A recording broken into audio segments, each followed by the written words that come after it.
नमस्कार मुझे आपण गोटे कथा सेयार करी कथाटी है मो स्वामी मत सबुदिन डायलॉग मारती मु तो सका ऑफिस चल जाए तुम दिन सारा पढ़ुच कौन तुम काम कौन तो मुझे आपण मोर डेली रुटीन विषय मुझे कहूँ। तो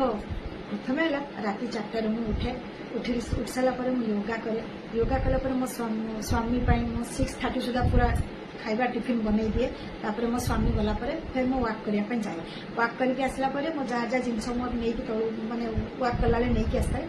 फेरला बेले नहीं आसता तापर मो पुओ फिर मुझे अलग टिफिन बनाए फिर द्विपर खाइबा बनाए फिर संध्या तो जानते जलखियाटा आम घर निश्चित हम ताकू बनाए फिर मो स्वामी 9टा आगु खाइबा रेडी हुए ये सब मु पूरा रुटीन अनुसार सारा दिन और फिर अलग कम भी सब करे। आपण मन तो स्वामी ये डायलॉगटा मार्चती माने मत जनाबे कौन कहले आम सारा दिन